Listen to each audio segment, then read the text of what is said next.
यहाँनिर बनिरहेको छ क्यानभस आर्टिस्टहरूको लागि विशेष गरी। अनि एकजनाले मलाई बनाइदिनु भन्नुभएको कारणले म बनाउँदैछु। यहाँ चाहिँ छ क्यानभस पेपर, यसको साइजहरू लिँदै म बनाउँदैछु।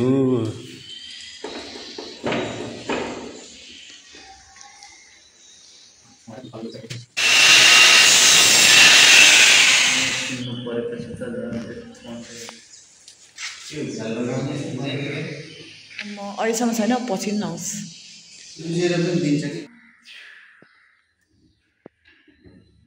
रेडी भइसक्यो।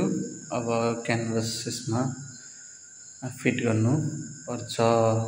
ल यतिको चाहिँ रेडी भयो है, रेडी भयो। अनि पेपर एकदम टाइट, पुग्दै नपुग्ने भएको भएर पनि अलिकति अलि अझ पुरा टाइट गर्न चाहिँ पाएन, तर पनि ठिकै छ होला। आर्ट गर्दाखेरि त्यस्तो नराम्रो देखिँदैन होला। अब यो छुट्टै स्क्वायर सेपको डिजाइन पनि बन्दैछ। अनि लगभग यसको काम पनि सिधै एउटा चाहिँ रेडी भएको छ, तर पनि त्यसको कुना कुनामा लाउनु बाँकी छ। त्यसपछि दुईवटा क्यानभस पेपर चाहिँ मैले काटेको छु लामो लामो टाइपको डिजाइनमा। हेरौँ अब के कसो हुन्छ। अब रात पनि परिसकेको भएर यहाँ मेसिन चलाउन अलिकति अप्ठ्यारो भयो, र म पनि यहाँनिर छु काम गर्दै। So this is another morning. अनि काम चाहिँ यस प्रकारले हिजो स्टप भएको थियो। Another day with canvas. मलाई चाहिँ यो मन पऱ्यो, बराङ जस्तो ज्याद जस्तो भनेको हुन्छ। सो यस प्रकार। सो यो दुईवटा फ्रेम चाहिँ रेडी भइसक्यो, फ्रेम नम्बर 1 अनि फ्रेम नम्बर 2। सो एउटा रेडी भइसकेछ क्यानभसमा। अर्कोमा चाहिँ पेपर हाल्न जाँदैछु। अनि फिनिसिङ चाहिँ कडा राम्रो आएको छ, लाइट वेट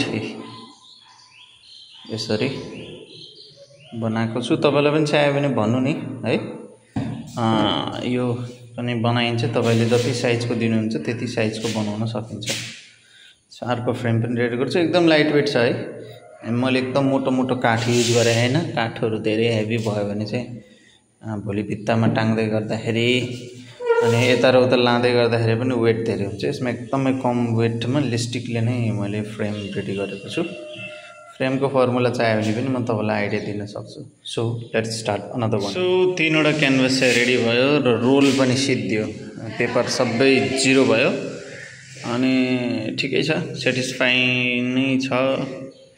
अनि पहिला पनि बनाउँदा बनाएको थिएँ क्यानभस मैले, तर यसपालि चाहिँ अलिकति धेरै बनाएको। त्यो पनि लिस्टिक, सिम्पल लिस्टिकले बनाएको, बलियो छ।